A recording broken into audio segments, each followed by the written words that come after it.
Hello chess lovers. In this video I will show you an amazing opening gambit for white that has the highest win rate.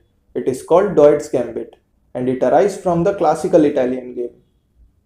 The Doid's Gambit start with the move e4, e5, knight to f3, knight to c6, bishop to c4, bishop to c5, white castle, knight to f6 and at last d4. White sacrifices a pawn in the center to open up the lines and gain time for an attack. Black has three main options to capture this white pawn at d4, either with his pawn, bishop or knight. We will learn all the pros and cons of capturing this pawn with all the three pieces and how white should react in different scenarios. Let's start with the most common move black can play here, that is he uses pawn to grab white pawn. But it is a mistake. Let's see how. Here best move for white will be pawn to e5 attacking black knight. Black will most likely to move his knight to g4. Now white will play an insane move which is bishop to f7. Black will definitely capture this undefended bishop. Now knight to g5 and check for black king. You should also notice here that queen is also attacking black knight and he can't save it. King moves and in the next move queen will grab this knight at g4. Black will also grab white pawn at e5.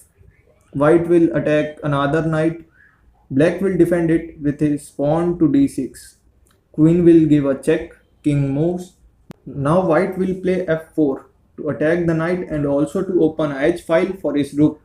Black play a blunder move by moving pawn to c6 attacking the knight. But he did not notice that in the next move white will capture his knight and also giving a check to his king. King has to move.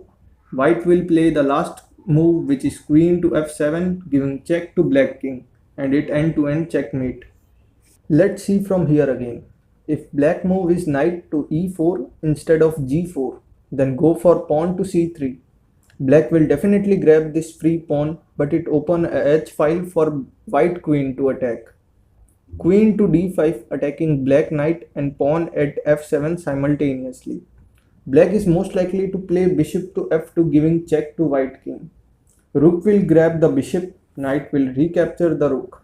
But now white is not going to miss the chance of checkmate by capturing black knight. Instead he will play queen to f7 and winning the game. Now suppose black uses knight to capture the pawn at d4, then grab it with your knight. Black will definitely recapture your knight with his pawn. Now pawn to e5 attacking the knight. Black will move his knight to save it. Now queen to h5 and white bishop and queen both attacking the f7 square.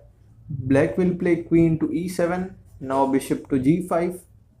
Black will move his queen to f8.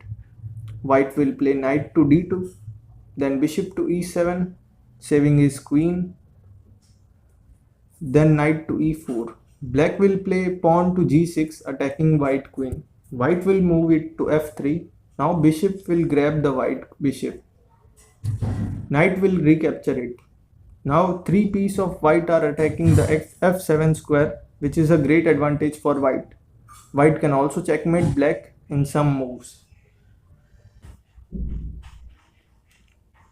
Let's see from here again. Suppose black grab your pawn with his knight, then his knight at e5 will become undefended and white will definitely capture it. Black will castle, white go for bishop to e3, knight to e6 defending his bishop. White will grab his knight and black will grab his bishop. Now white is giving check to black. Rook will capture it, knight will recapture it. King will grab the white knight. White will take his bishop. King moves. White attack the knight. Black will move it. Queen to d5 check. King will move. And the last move will be rook to f8 and it end-to-end checkmate. Now let's see the third option black can do is using his bishop to capture the pawn. Knight will grab the bishop and black knight will recapture it. Now white will play g5, pinning black knight. Black will definitely use his pawn to attack the bishop. Bishop will move. Black is again attacking the bishop. Now instead of saving his bishop, white will play his pawn to f4. Now no matter what black will play, it into an advantage for white. Let's see how. Suppose black takes the bishop, then white will recapture his pawn at e5, and now black's both knight are in danger. Now let's see the next scenario, which is black takes white pawn. Then white will grab it again with his rook. Black will capture white rook. Queen will grab the knight, and you can see that both queen and bishop are attacking black knight. Black can't save it, and his queen and rook both are in danger also. Now suppose black uses another pawn to grab white's pawn. Then queen will recapture the knight. Black will grab the bishop. White will take the pawn, and still white has an advantage. He has a good control in the center area.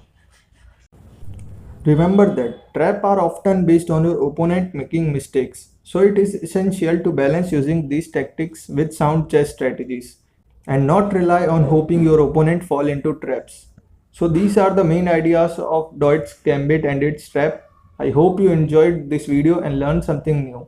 If you did, please like, share and subscribe to my channel for more chess content. Thank you for watching and see you in the next video.